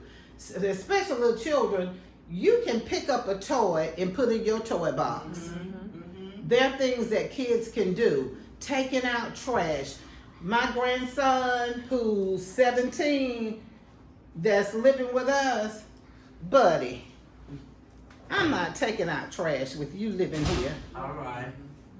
I'm not washing these dirty dishes. You can load the dishwasher, and of course he washes his own clothes anyway. But there are things he can do. Have little kids. My granddaughter, Sydney Ann's been making her sandwiches since she was 5 because they had to take their lunch to school.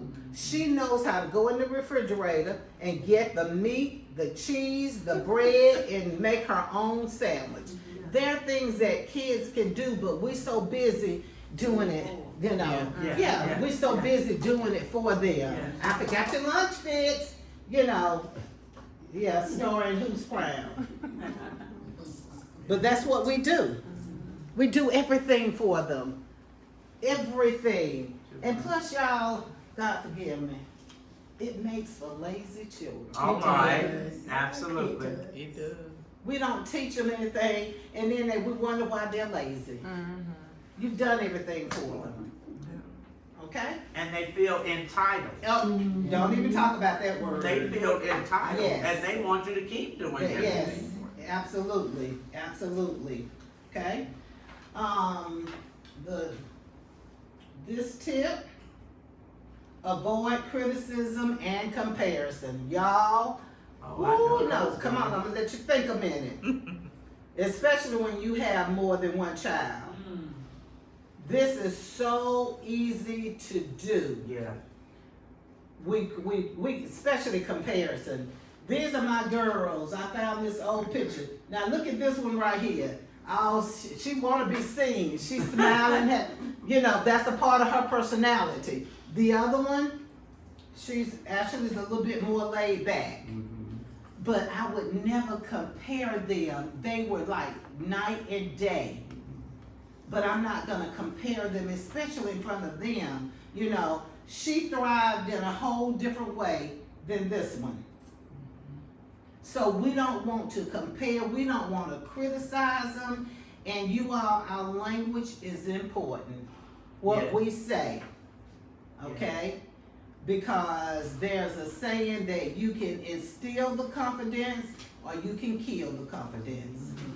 You can instill it or you can kill it.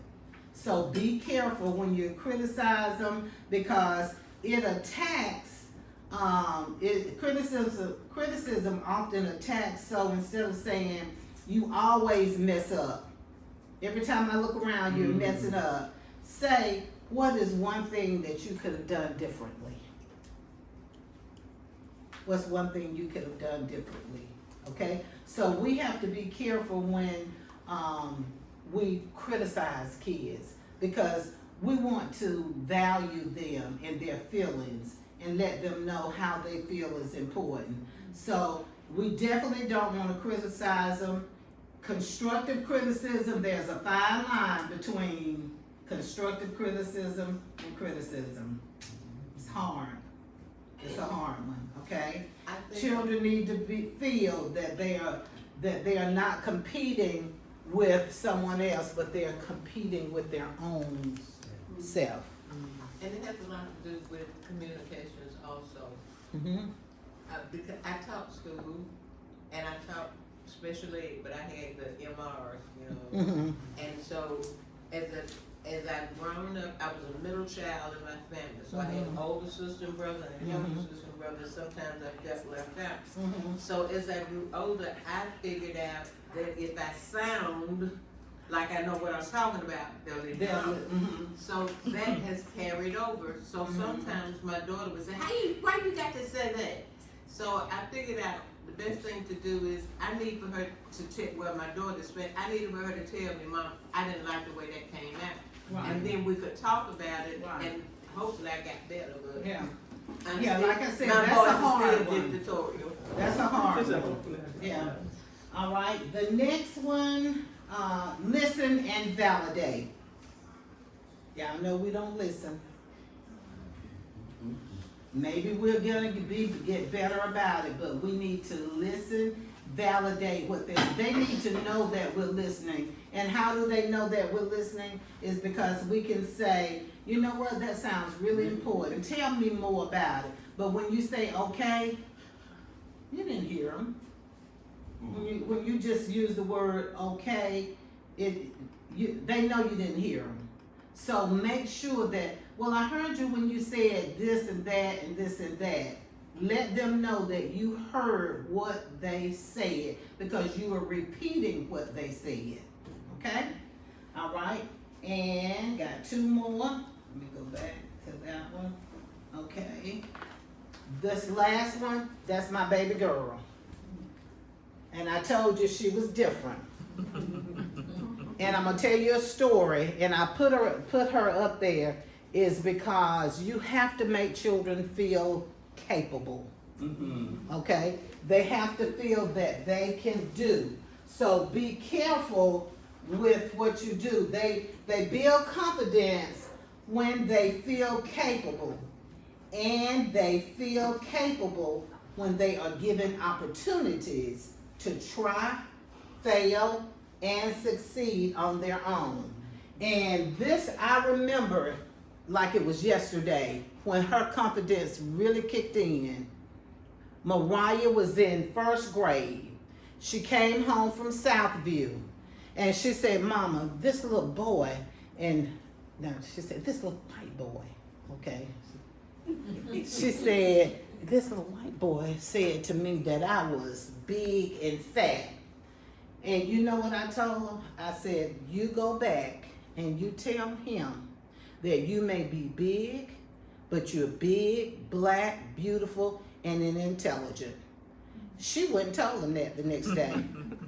Her confidence kicked in and took off. And she has never ever stopped competing. She was very competitive with not just herself, but with her siblings. She's now a surgeon. Right. Yeah. Wow. And most of you all know Mariah. because that is just her personality. Because when you tell her she can't, she's gonna show you that she can. And I tried my best to follow some of these tips, if not all of them, but especially with her. Because I remember when she called me from the high school, she was a senior at Opelika High, and she called me, she said, Mama, I'm gonna enter the Miss OHS pageant. And I said, oh, okay. She said, the form is due today. I'm gonna fill it out. I said, okay. I wasn't gonna tell her the chances of her being Miss OHS was 0 to none. Because that's what I thought, because we had maybe 1 or 2, you know. So she did, she won it. She called me from DC, Mama, I'm gonna enter the Miss Howard pageant. Okay. She won it. She won it. Because you have to be there to support them. Let them fail. If she had failed, that's fine.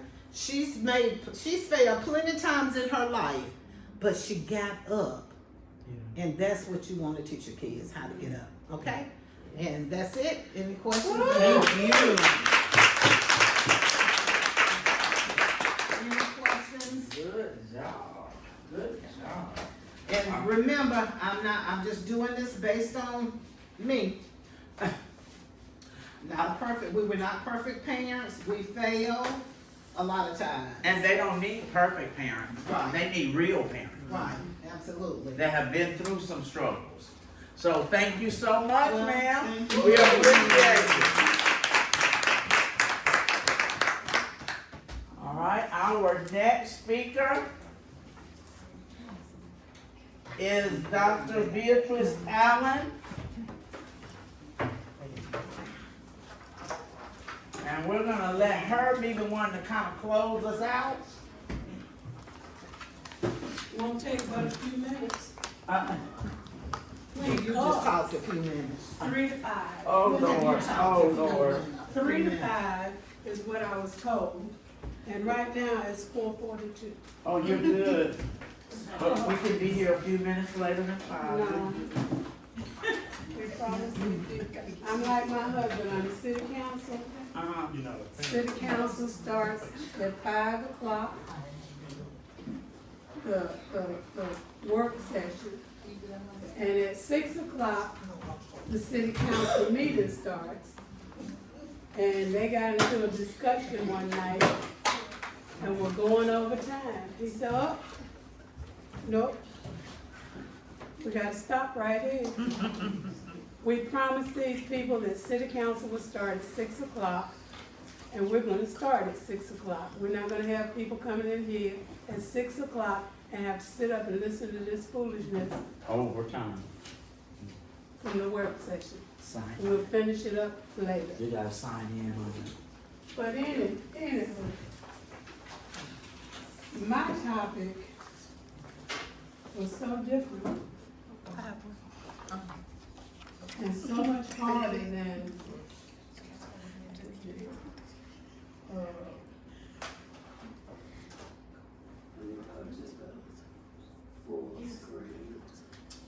Click slideshow. Sure where it is. I'm coming. You got it.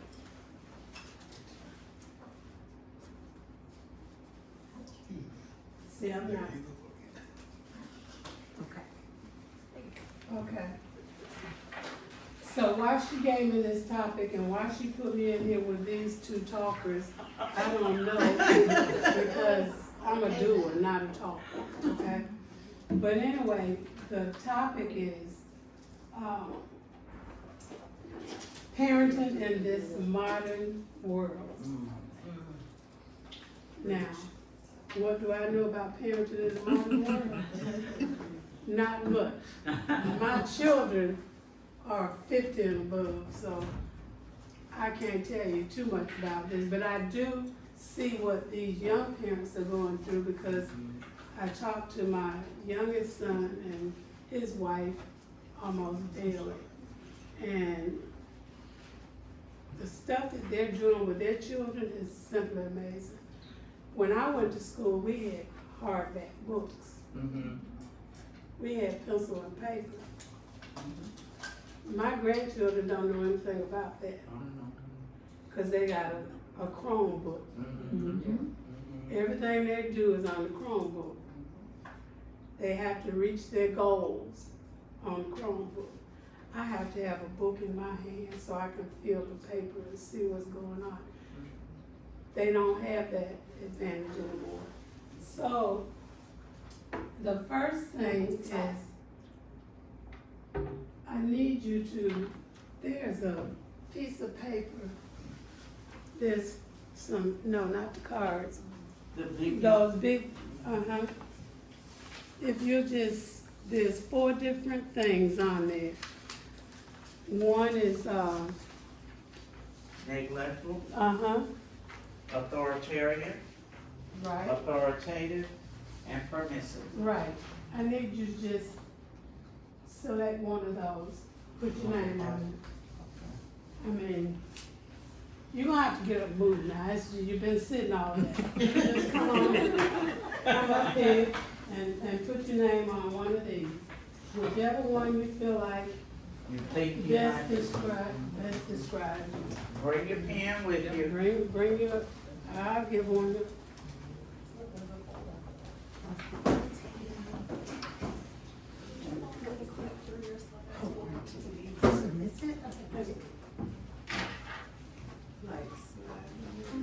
Permissive, authoritative, is there 2 authoritative? Neglectful and authoritarian. Authoritarian.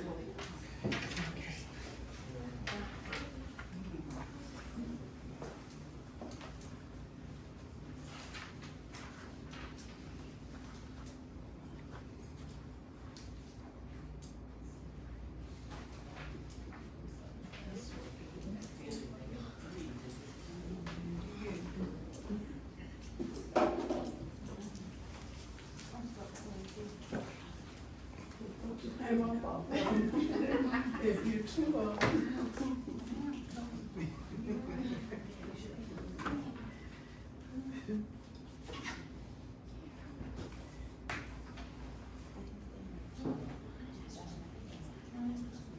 there's no right and wrong, so it doesn't matter.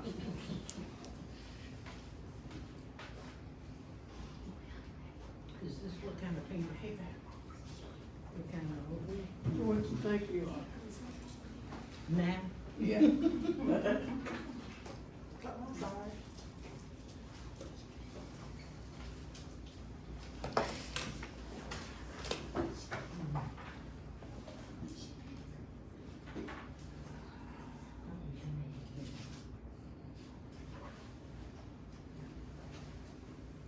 Everybody? Okay.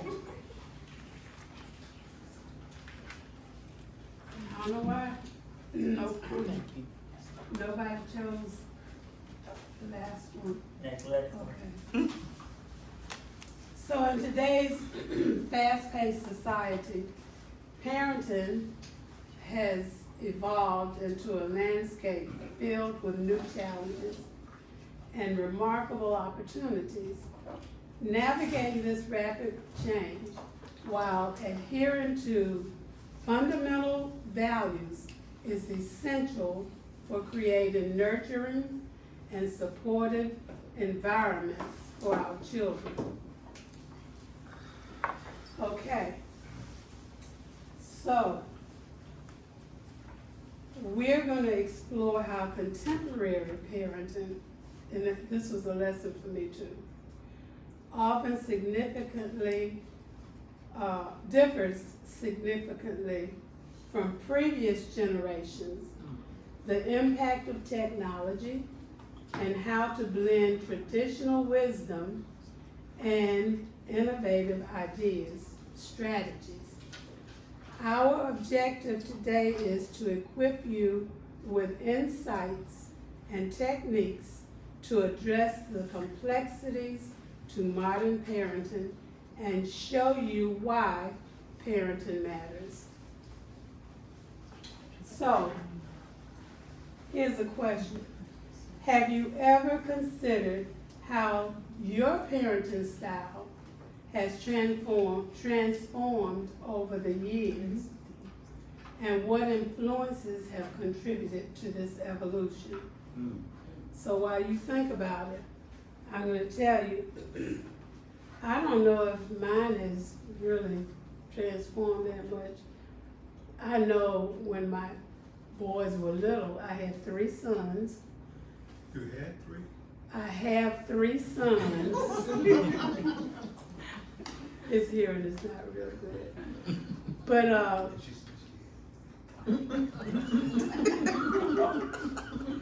but anyway, you know, I've been with this man since I was in the 10th grade. Oh, wow. Okay. Wow. And, I know. and that's been a lifetime. But anyway, I have 3 boys, and they would tell me after they got grown, a lot of stuff that they got into, of trouble they got into, I knew nothing about it. He did. And they told me, they said, well, Mama, we could tell Dad anything. But you would have killed us if you known some of the stuff that we were doing. And so I guess I was a strict disciplinarian. I was probably the strict and whatever. But I was still a loving parent, just the same.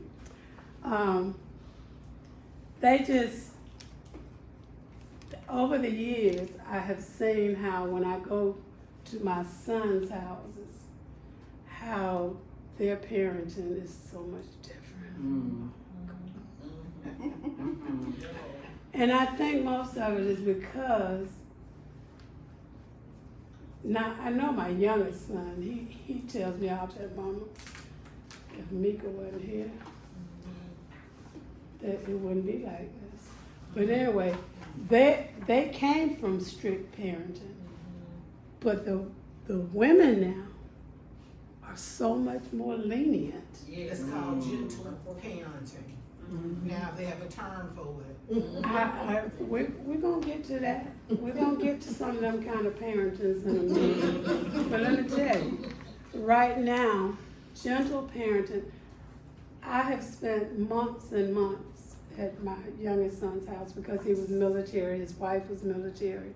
If she was deployed, he was at home for 6 months, and then she'd come home for 30 days, he'd get deployed. The first 3-4 years of their marriage, they just didn't have a whole year together. So I spent most of my time in Arkansas, and I said, you don't have to scream and holler at them, because Tony doesn't scream, but she's a screamer. And I said, just put him in a chair over there in the corner. That hurt him worse than whippings and anything else you could have done. And I learned that over the years too. Being in education, you had to have some. But when I first started teaching, we could spank kids. But over the years, we couldn't. So we learned different strategies for how to handle that. And the other thing, the gentle and the different strategies, that I don't care what one of those you are, you have to have boundaries with children. Children without boundaries, just, they're a mess. I have 4 great-grands. Those 4 great-grands have autism, ADHD, the whole 9 yards. My grandson, who grew up around us, his son, although he's ADHD, he's on the spectrum, he has boundaries at home. So you couldn't hardly tell that he has ADHD. We have a young lady at our church whose son is ADHD. You'd never know it. You never even know he's in the church service. No running around, doing all that crazy stuff. But that's because he has boundaries. He knows what he can and cannot do. So, no matter where you are, that's the most important thing you can give your child is boundaries. Now, let me get back to these notes before I get too crazy.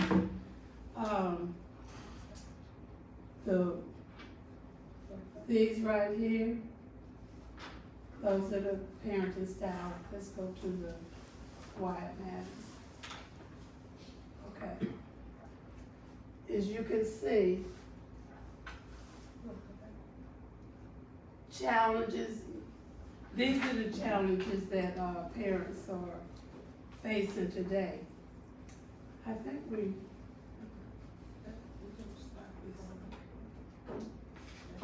Mm-hmm. Okay, so, right, okay. So, it's so funny. But anyway, these styles balance love and discipline. Now, authoritative parenting is similar to the authoritarian, but there are some differences, and we need to go on.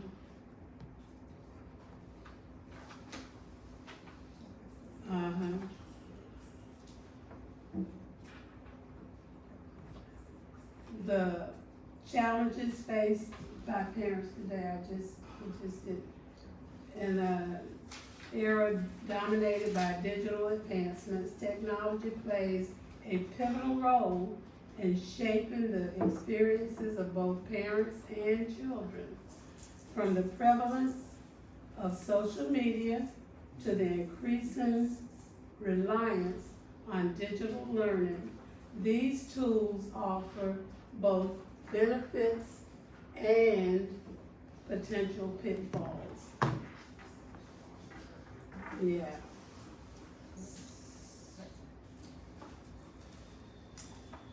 The diversity of family structures today presents its own set of dynamics.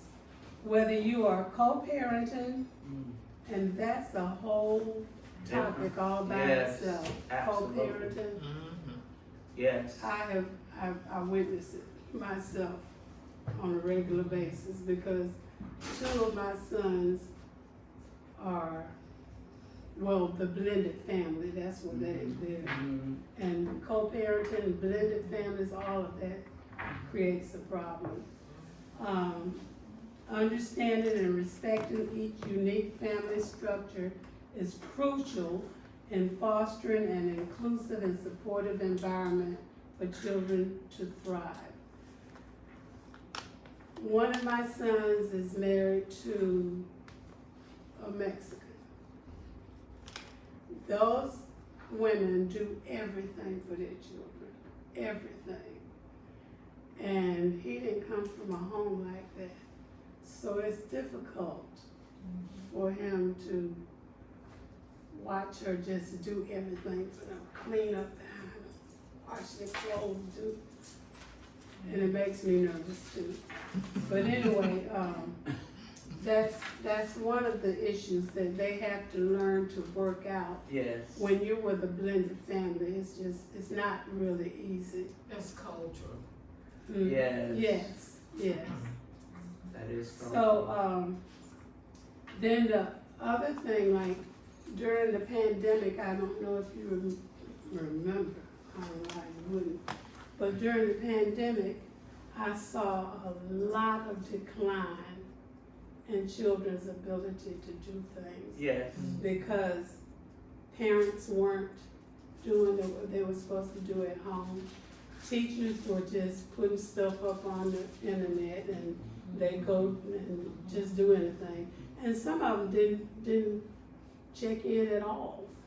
And I think it was at that time we got lower and lower as far as reading skills, math skills, science, all those different things.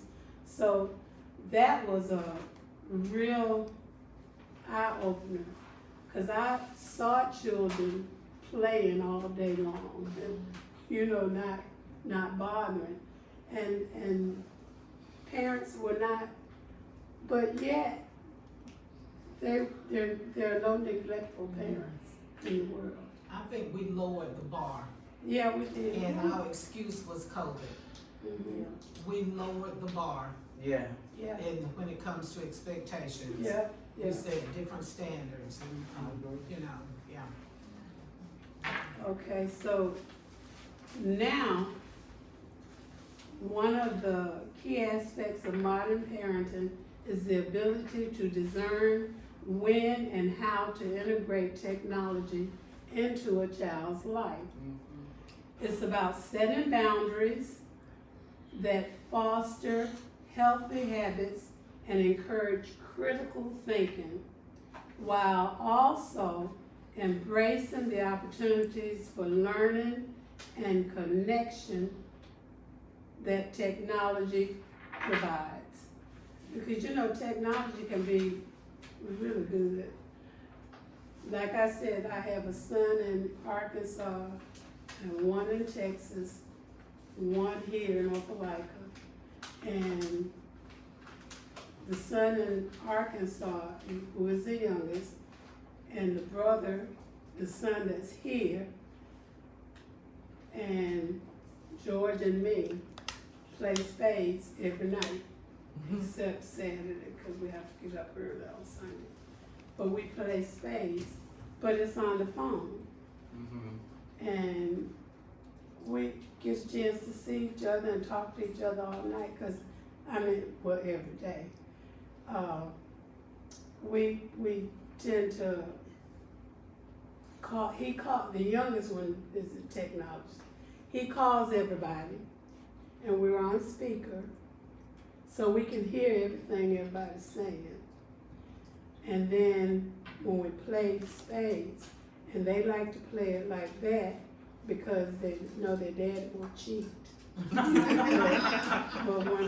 when we're playing on the phone, you can't renege, you can't do any of that kind of stuff, because it automatically tells you what cards you can play. If a spade has not been played, you can't play a spade until you've broken it, whatever. So that's a way of us communicating. And bonding. And also, yeah, and when, even during the pandemic, I've got me some Zoom so that all of us could see each other. You know, we couldn't go visit, but we could at least see each other and talk to each other. And so technology has this good thing. Yeah. But I think Mary mentioned something about when you go on Facebook, and even when I was teaching, it was first coming out then, kids would get so upset because somebody didn't like us, or they said something ugly about them on Facebook. And we've had fights that broke out because of that kind of stuff. So technology has its pros and it has its cons, but it's up to the parent to determine how much they will allow their children to, you know, to use that kind of technology. So now, our ultimate goal is to inspire you to embrace the journey of modern parenting with confidence and creativity by combining love, patience, and a willingness to learn. We can guide our children to navigate the complexities of the modern world with grace and resilience. With this in mind, let's explore some practical strategies for thriving as a parent in today's ever-changing world. First, communication is key. Open and honest dialogue with your children builds trust and understanding. Encourage them to express their thoughts and feelings and make sure to listen actively and empathetically. This creates a safe space where they feel valued and supported. One thing I can say about and I've got boys, they don't hesitate to call me and talk to me about anything. I won't care what the situation. My military youngest son had a problem when he was younger. He has a daughter that's not by his wife. She was deployed, he was deployed, she was deployed, he was deployed. And this is very personal, but I don't mind sharing it because it's a good example of how people can work together and get through things. She talks to me like I'm her mama. I have 3 daughter-in-laws and loves. I don't call them laws, love. And they talk to me about anything and everything. Because one thing I learned from my mama was, stay out of your children's business. Because they may be mad with each other right now. But and you tell them to go and do something. Then later on they could be mad with you because you told them to do this and they did something, did what you said do. So we have to be careful how we get into our children's business, but we do have to listen to them, and we have to encourage them to do the right thing. So, communication. Then we have to prioritize quality time together. And like you, I didn't grow up with my mom and daddy. When I was 5 years old, my daddy brought me to Alabama because he and my mama weren't getting along. But consequently, I thought we were just coming for a visit. And he brought us to Mama Carr's house as my grandmother in Birmingham. And then he brought us to Opelika. We rode the train, it was fun. But anyway, we got to my aunt's house. Some of you might know her, some of you may not. Zephyr Torrance. She lived right there on Martin Luther King. She taught school for 38 years right here in Opelika. And from 5 years old until she passed away, that was my mom. I had a biological mother, but she was in Connecticut and I was here. So it just, it makes a difference. Like you said, and to this day, and I may be wrong because my mom often asks me, you really don't like me, do you? And I don't know why she asked me that, but she did. And I just noticed that the ones that grew up together, their bond seems to be tighter than the bond that I have, because I was here by myself and they were always together. So, but anyway, that makes a big difference of how we see things in the world. So it's easy to get caught up in the daily hustle. However, setting aside regular time to engage in activities as a family strengthens bonds and creates lasting memories. Whether it's a simple game night or a weekend outing, these moments are invaluable. And third, we need to model behavior we want to see. When whatever you want your children to do, that's what we need to do. Children learn by example. Mm-hmm. I have a thing at home that says children learn what they live. And I share that all through my teaching career to the parents when we had parent conferences. Children learn what they live. If they live with love, that's what they learn. If they live with criticism, that's what they learn. And hurt children hurt others. Hurt people hurt people. Simple as that. So, when demonstrating kindness, resilience, and empathy in your own actions teaches them these important values. Show them how to handle challenges with grace and how to celebrate successes with humility. Like Marion was saying with the overpraising. You know, we do it real bad at church too. And children be all off key and we just say, oh, you sound so good, baby. And you're telling them they're all right. You don't need to practice. You don't need to get any better. You're good right where you are. We need to stop that. And we are worse in church about that than anybody. When my children were growing up, they had to learn their speeches.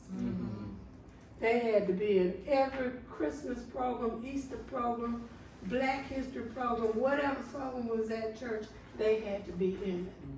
And they hated to come home when they were grown-ups because they had to be in it then too. They will tell you, oh mama, please don't make me do that. And one of them still here, so he gets caught up a lot. So now, I want to give each of you an index card. And I want you to write on there if you still feel like you're the person that you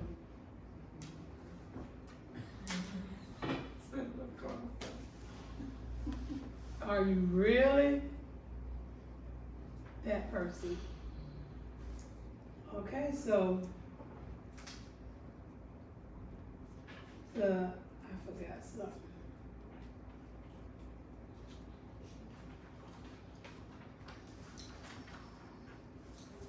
Okay, yeah. So the important thing for you to do is to take care of yourself. Parenting can be demanding, and it's essential to recharge your own batteries, whether it's tough through hobbies, exercise, or simply taking a moment for mindfulness. Self-care enables you to be the best version of yourself for your family. And somewhere I had written down that, you know, in agreement with what Marion had said, children need to know we make mistakes. We need to be honest with them and let them know that no, I'm not perfect, but they need to feel our love. I just watched a movie, it's called Unchosen. I saw that. And it was just so hypocritical. Because these people in this, it was like a cult. And they were just, you gotta do this, but they left the love out of it. There was no love in that community. You had the top man was abusing his wife like nobody's business. And messing with the other girls, you know, the young ladies that would just call them in and do whatever you wanted to do with them. But the bottom line is, there was this one man that came and taught them, cause she believed her husband was the world's worst. He just treated her, and that was because he had other kind of issues going on. Won't tell you what it is. But if you got Netflix, look at Unchosen. It teaches you what not to do.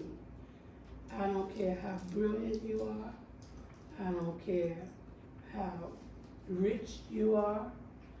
We all know where all of our help and strength comes from. And it has nothing to do with where you live, how you live, what you have. We want to teach our children and pass on to them humility. We do all kinds of stuff, and I imagine most of us in here are church-going people, and I don't like to mix the two up, but it is what it is. We have to love, we have to be kind, we have to treat people the way we want to be treated. I, for one, believe that nothing happens by chance. I, for one, believe that all of our steps are ordered. And if we didn't have some failures in our life, we wouldn't know what success was. True. If we didn't have any rain in our lives, we wouldn't know what sunshine was all about. We wouldn't know how to appreciate it. That's right. Because it's important for us to know that there are ups and downs in everybody's life. Yes.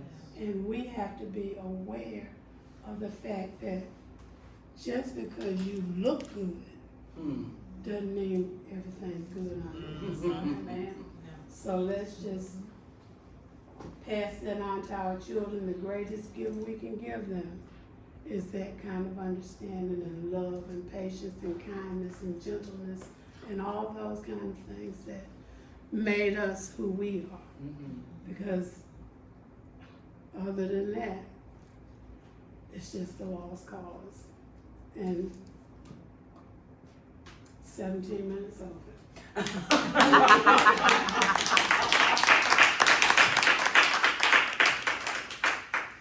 You did a fabulous job, Dr. House. Thank you. I can do a lot of things, but this is just not. Ms. Lynn, can I Yes, just ma'am. make one announcement? The sheet that I gave you all, Yes. all the correct answers are B, the letter B. Really? Yes. If you did something different than B, Okay. yeah. Oh, wow. If there's anything you want to share that you did not want to share publicly, please put it on the index card, and I'll give it to Zelma so it can help us know whether or not what you got today was good or not. You have a question? Yeah, so she asked the question of, did we ever feel like our parenting style changed, correct? Yes. So, for me, with my first, I was the authoritarian. Okay. And once I started to have more children, I noticed like everybody is different and you don't have to have a certain thing, certain ways. Then I became like the permissive and the authoritative parent. So for me, Okay. it did. Wow. Well, because the whole idea is for us to grow with our children. They teach us and we teach them. That's right. That's right. Any other questions? It's also interesting how, even though we didn't decide together like what we were gonna talk about, but they still intermingled and worked together. Because when you're talking about building confidence, it's always gonna kind of be the same thing. You've got to make sure that, and I have in my slides, I put, teach them to take an L. I put that later on in my slides, because all of us have to understand the word no, and we have to understand failure. All right, so let's teach them that. Any questions or comments? All right, everybody, thank you so much. Another session. Good job. Please take some food with you. Thank you again. And for somebody who said they're not